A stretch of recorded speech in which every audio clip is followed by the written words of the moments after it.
Hello everyone. Welcome to Couch Potato, and today I have with me someone whom I am a huge fan of, the lead singer of psychedelic porn crumpets, Jack. Hi Jack, what's up? Hi, thank you very much for having me on. I'm good, thanks. How you doing? I'm good. I'm good. I've been listening to you guys for like 2 years now. I discovered you guys in 2019 through one of my seniors in college, and Yeah. I've been a fan ever since. All right, Oh, like man. Amazing. like peak music for me is those 6-7 minutes tracks where it's not just vocals but it's a lot of instruments and you can listen to all of them one by one. There is a Yeah, yeah, drum section, there is a guitar section, all of that. Oh man, it's just so surreal for me right now to be talking to you. man. It's nuts to even know that our music gets as far as where you are at the moment. Obviously, in San Francisco. So yeah, I mean, it's crazy how I couldn't even have imagined talking to you in a podcast episode, 2 years down the line. It's Thank you so great. much for saying yes to this, Jack, first of all. That's all good. Not a problem at all, man. And yeah, so I wanted to ask you that you started the band formed in 2014, if I'm not wrong, right? You guys were college mates, and Yeah. Well, me and I was studying at uni. I was doing just graphic design. So, and then one of the projects was to create like a band. You know, when it was just like college bits and pieces, and it was like, yeah, all yeah, right. yeah. And I was doing some music at the time, and it was just I just wanted to be stupid, and it was just silly. I was watching a lot of the Mighty Boosh, and was really into like Monty Python. So I just called it psychedelic porn crumpets. And then my lecturer was like, "Oh, do you have any music to go along to it?" So I was like, "Yeah, all right, I'll start writing some songs." Well, I was Yeah. in bands before, but never. I was just playing bass and doing bits and pieces with guitar. And then, yeah, I wrote Marmalade March, Cornflake, and Cubensis Lenses, and showed him. He's like, "Oh, look, yeah, that's all right." And Right. then I think I did nothing with it for about 6 months until I met Luke Parrish, who plays guitar, Yeah, yeah, and he was working with our my mutual friend Will. Yeah, yeah. and he used to go around to his house on Hector Street, and there was a drum kit set up and guitars or whatever, and he played the songs, and yeah, and Rich dug him, and then he sent me a message like, "Man, like you haven't shown me your recordings." I was like, "Dude, I spoke to you like 6 months ago. I swear I sent you them." But now that's history, and now we're write music. What are we like 5 albums deep now? That's so weird. Damn. So you started with two songs, and today you have three albums or four albums? I just finished the fifth one, and I'm Fifth working one, on the yeah. sixth one now. So yeah, Yeah, yeah, yeah. I've heard every single one of them, and I like my favorite song is Found God in a Tomato. Like brilliant. the names, first of all, how do you come up with such names? Cornflake, cubicle lenses, and Found God in a Yeah, Tomato, and whatnot. Marmalade March. I'm like, these guys have yeah, so many names based on food items. yeah. I don't know. I suppose am I allowed to talk about mushrooms or anything on the podcast, or You what's can, the? you can. We can talk about it. Well, yeah, the I suppose it was a mushroom. That was the Right. first time. I think the first time I had them, and I was like just finished or just the year after school. And we went round to my friend's house, and he was like, "Oh, like try this thing." I had no idea what to expect. I was just like, "All right, like I'll have a beer." I've had like I don't know, a cigarette before, so I was like, "All right," and then just went like, "Phew." And my head just went into the stratosphere. And my friend was narrating because Yeah. he didn't want to take any, so he was like a writer. So he was just writing down everything I said. There was like bits and pieces, like giraffes have rules and Right. I don't know. It's just nonsensical bits. But then I opened up a fridge, and there was the only thing that was in the fridge was a tomato. And I remember, the whole fridge was empty. And I thought it was the funniest thing I've ever seen. And I carried around this tomato for about 6 or 7 hours, thinking it was God. And I was like, all right. So yeah, it's a true story. That's amazing. That's amazing. Yeah. So, could you tell me?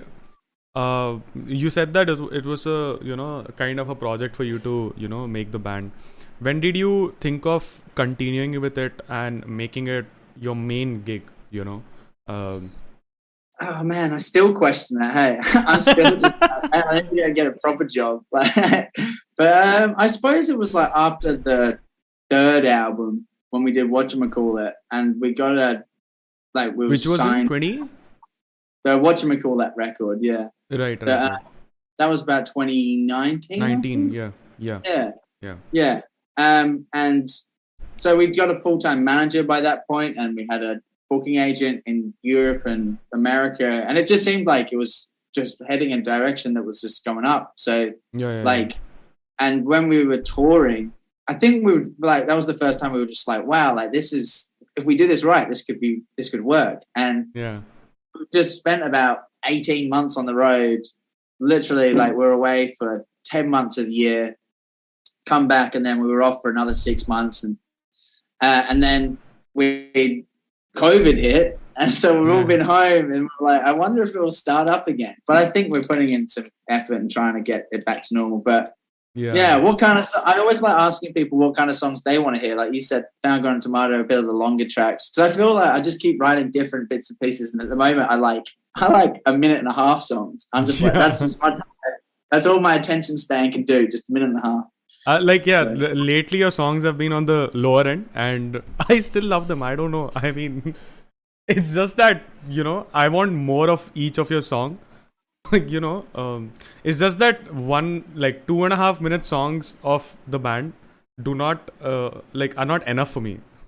Those 2.5 minutes are not enough. And I want more of that track, I'm like this.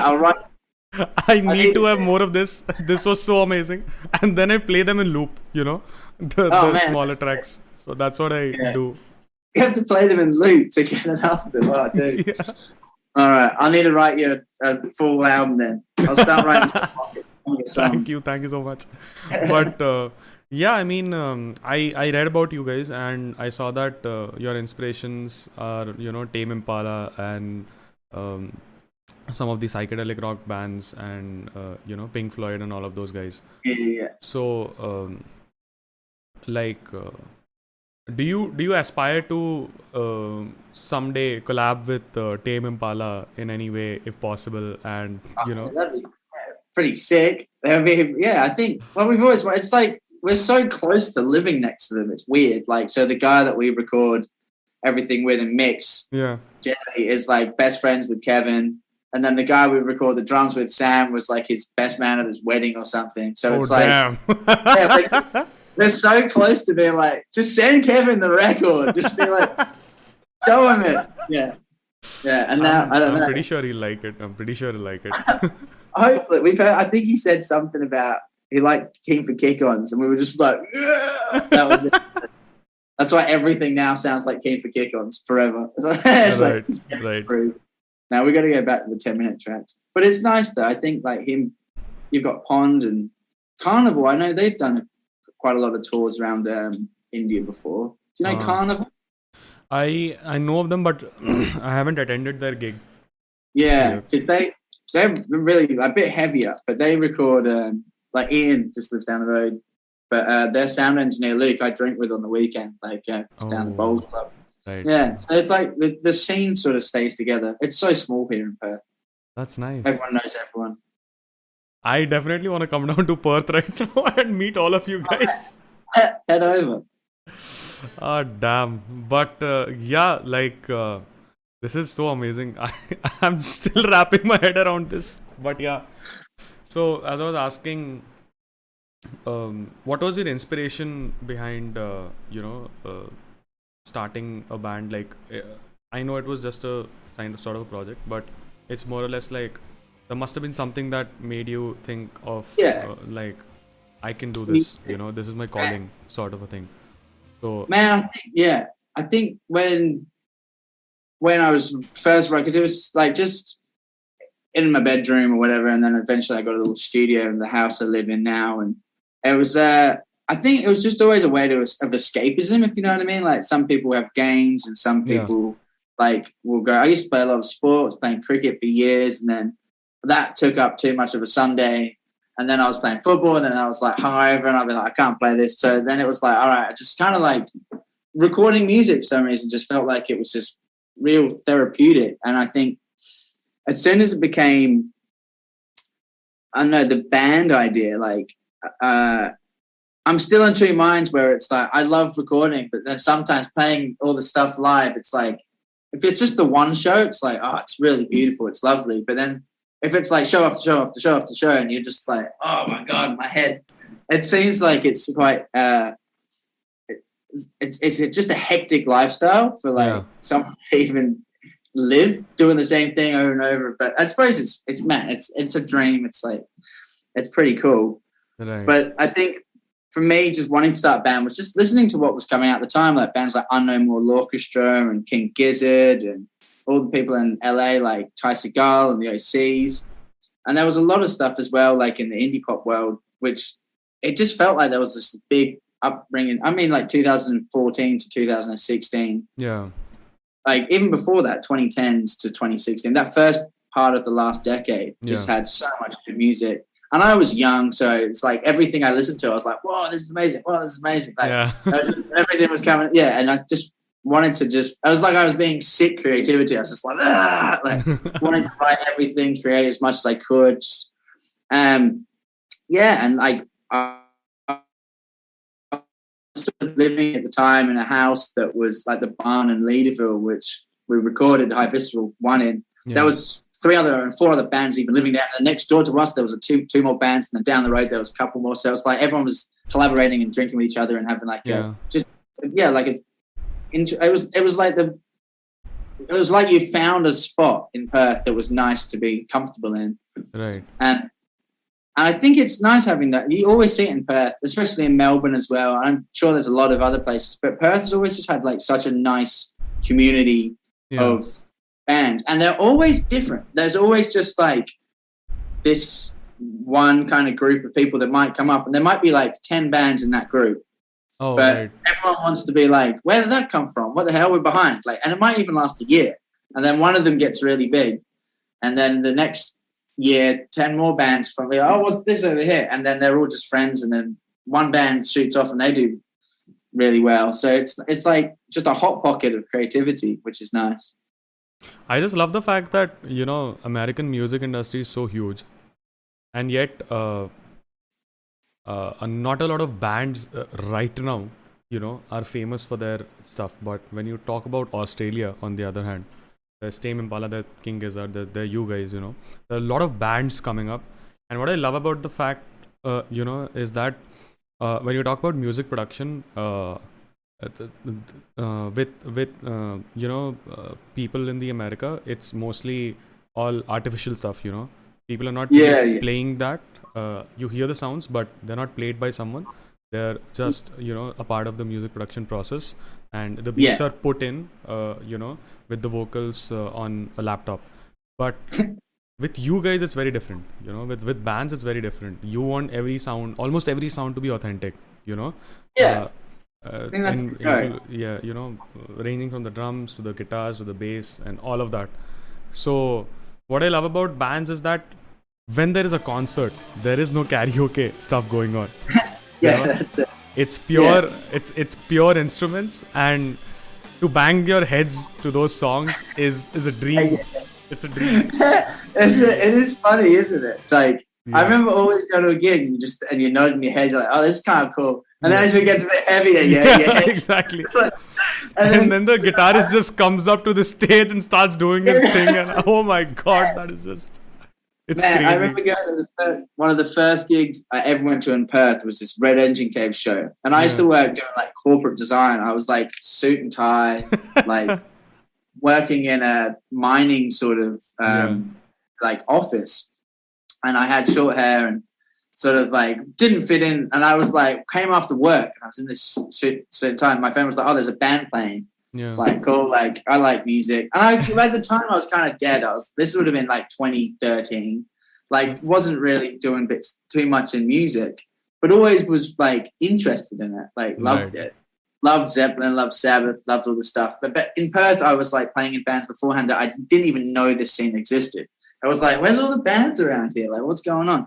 And then went to this place called the Corner Gallery, and there was literally like 200 people just headbanging. Like I was like, oh my God. Like, and it was the coolest thing I've ever seen. I remember I was with my brother, Yeah. and he's like, "Look, found all your weirdo friends." I was like, "I'm home. This is amazing." And then from then on, just didn't look back. And I think, yeah, that would have been, if I just didn't go to that gig, I would have been a very different person. But Oh, life's damn. strange like that. So Right. So you guys have been doing tours right now, I think, we've done a couple of shows, Yeah. sort of like just the smaller stuff around WA, and then next year we're heading off to Europe and America. So, When are you planning to come to India though? man, I'd love to. Like, I have no idea there was even people that listen to our music there. Where would we play? Let me just popularize your music as much as possible. Let's do that. and We'll then come. and then you guys can, host a show here. And I Dude, that'd just be love great. to be a part of the show, Like I just love it. Oh man. That But would be great. It'd be great if we could go there. yeah, I mean, I have been like into music since 2008, I think. Like that was the first time I heard an English song, for the first time was in 2008. And I think Linkin Park had come out with New Divide at that time. Yes. The Linkin Transformer Park, song. man. They were Yeah. sick. Yeah. Yeah. That's one song. Yeah. Yeah. So that was my I think that was my one of the first songs that I heard, and since then I was a huge fan of Linkin Park. And then Imagine Dragons came in 3 or 4 years later, that had that impact on me. And then I heard Tame Impala, and then Tame Impala was mostly singles, but yeah, you get me. So that kind of music, I loved that, 7-minute tracks and stuff like that. I started listening to some metal bands, some rock bands, Nirvana, Black Sabbath, and all of those guys. Yeah. And then 2019, my senior comes up with, like, hey, listen to this. I'm like, That's so cool. I need to shake that man's hand. That's and amazing. That and he has long hair like you. So Does he? Oh, he sick. does, and he just put it in the group, and he was like, hey man, listen to this. It's a sick track. And I think it was your High Visceral album's one of the songs from that. And Yeah. it was the idle abstraction of the Being, being. Yeah. So I heard that, and oh my god, I was like, why haven't I known about this band since 2016? Why is there a delay? And then I just started discovering music all around, from India, from outside. And I've come across a lot of talent that needs to be recognized yet. You guys you guys are still at 60,000 subscribers and 40,000 Instagram followers. These guys have like 500 followers. There is a 17-year-old guy I know. He produces his own tracks, all of it on his own, and his work is damn refined. But really, man, send it. his Send work it is over. very refined. I will send it for sure. And what I think is there should be someone out there who should maybe start a record who The can label. a label who can actually facilitate some stuff for these guys who are so talented, and discover a new kind of talent, and just make sure that these guys move ahead in their lives. I mean, I listen to these guys, and there is no difference between the production when you talk about, when you compare the experience level of this guy and someone like The Weeknd. The Weeknd couldn't have done this when he was 17. That's what I can tell you, That's how amazing this guy is. I So love yeah, that. I mean, I know a lot of people, and rap culture right now is growing so much in India and outside. So there are so many rappers I know who are crazy good, and they're yet to, just I don't know, Break out. for the world to be known, I think. Man, put them out. You should start a little label yourself then. I don't earn that kind of money, but cool. You got the passion. You got the passion for it. Make a couple of playlists and chuck your friends on. and then be like, "This is amazing," promote it, For and sure, everyone's for like, sure. "Wow, this is insane." That's how a lot of labels start. They just, what do you call Yeah. it? They just like music, and then a lot of people like the same music as them, and then you're like, sweet, like we'll do a tour, or we'll do the show, we'll get some recording. Yeah, man, do it. I'll see how to do it, and I maybe soon, maybe sometime later, you know, once I have some amount of dough in my hand to support Yeah. the new artists. So yeah. But I also wanted to ask you, what is the process, you know, of music production? Because I've talked to you know, rappers and their music producers, but their I think process is different from yours because you have a lot of other instruments working, and Yeah. So like if it's guitar, so I do the guitars, bass, and then vocals, and then I just have like little MIDI drums that I sort of put in the song so I can build the idea. yeah, So a lot of the time the song will be kind of finished, and yeah, then we'll go into the studio. Danny will lay down the drums, like actual drums. yeah, And then if we need strings on it, or say like Luke does synthy bits and pieces if it needs it. But then if we get strings, like Danny, he plays in the West Can you, Australian Symphony Orchestra, so he can play Jack, viola, whatever. just a minute. Yeah. Yeah, you were stuck for a bit. Oh, sorry. Yeah, yeah, just Yeah, yeah, go on. that's all good. Yeah, so he plays in the West Australian Symphony Orchestra. Yeah, And so he plays violin, viola, a bit of cello. So we just record him and then make it sound like a string section rather than getting like 20 people in there. right, You got to right. feed them all breakfast and lunch and dinner. Get Ben, and we just layer it and layer it and layer it. And then we just record it all ourselves in Ableton at home. So give it a little tink, send it off to Jelly, and he mixes it. I mean, it's such a DIY Damn. project, but it's like I feel like we are getting better and learning more as we Yeah. go along. But I needed this, definitely things that I'm doing which I've made bad mistakes, which I'm continuing the bad mistakes, and then it's like, all right, like we've got to go back to this drawing board and be like, what worked here? What's going to change? What's this? Like, Yeah. so yeah, like basically it's just this room here. There's nothing really in here. I got the wash.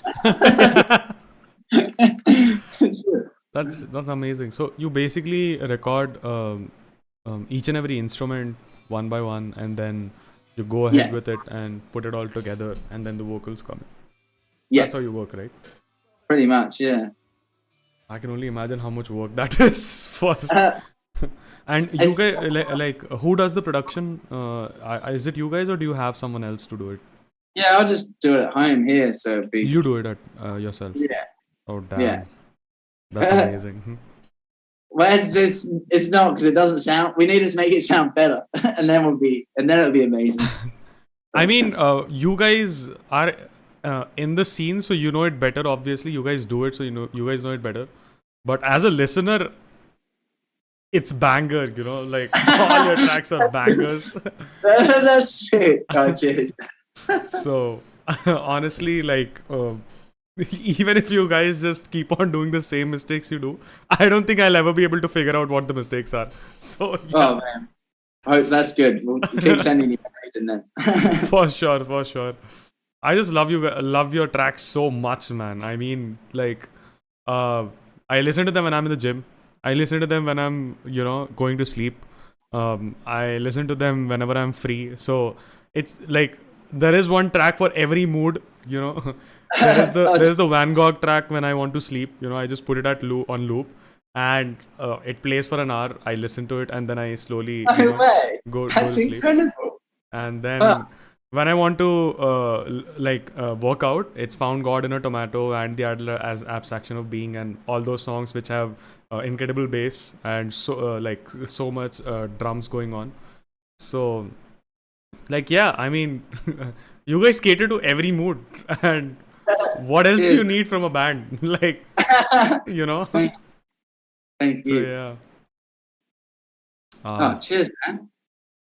And how's the experience of, you know, seeing a crowd from a stage, like while playing, and some of them might be hardcore fans, right? Who literally bang their heads to some of the songs that you guys have. So how does it feel to go from banging heads to making people bang their heads to music? You know? It's pretty. It is interesting. It's when you fill out like a bigger room or whatever. You're like, what the hell? Why is there so many people here that know our songs? Like, that's a bit weird. Yeah. But like, I think because if I go and watch a gig, I'm usually like the one at the front. Or I don't know. I'll stand at the back until I've had a couple of beers, and then I'm just at the front, just like, oh my god, I want your babies. Like, so yeah. But Right. I don't know. Now it is a bit weird. I don't know, but I think I've never really. I try not to think about it, so because it's scary. Right. But I think I think it's not something to scare someone. It's just like I think it's so surreal for you right now because you're in that growth phase. You know, the struggle is almost over for you guys, and now it's just growth here onwards. More and more people are coming to discover your music, and today you just got to know that there are Indians who listen to your music too, not just Australians. Oh man. So I think a couple of more years and you would probably be at 1 million subscribers for sure, because you've got 5 million views on one of your YouTube tracks. So yeah, it's not. so I don't think quality wise there's any lacking anywhere. It's just that people nowadays take time to appreciate new talent, I think. Unless they've seen you guys on a show or I think on a talent show or somewhere like that where everybody's watching you on their TV screens, from the starting of your career. You have to give it that much effort to make yourself discoverable, and you're doing a great job at that. I mean, thank you. I've seen your cover art also. It's crazy good. And cheers, man. Thank you. I admire your work so much. What can I say? Well, if we're in India, we'll have to catch up. You have to show us around. If we ever, just keep in contact. Send a message. Don't worry. Get my email address as well, then we can stay in contact. All right, sure. I'll ask Murray to do that. Sure, for sure. All right, legend. Man, 51 mails, me and Murray have sent each other 51 mails altogether. It's a chain of 50. Yeah, it's a chain of 50 mails. 30 of them are from me for sure. Around 20 are from Murray's side. Yeah, that's Murray. It'll be 49. 49 from Murray. Yeah, I mean, we planned this in August, and then he was like, can we do it next month? I was like, sure. Then next month comes, he's like, hey, we are busy this month. Can we do it next month? I'm like, sure. Then October comes in, and we were going to have the podcast recorded, and then something happened at my home, and I had to cancel from my side that day. Then I told Murray, is it possible next week? He's like, yeah, it's possible next week. Then I tell him, yeah, I'm ready with the meeting, and he goes like, yeah, Jack has a sore throat, so can we do it tomorrow? I'm like, cool.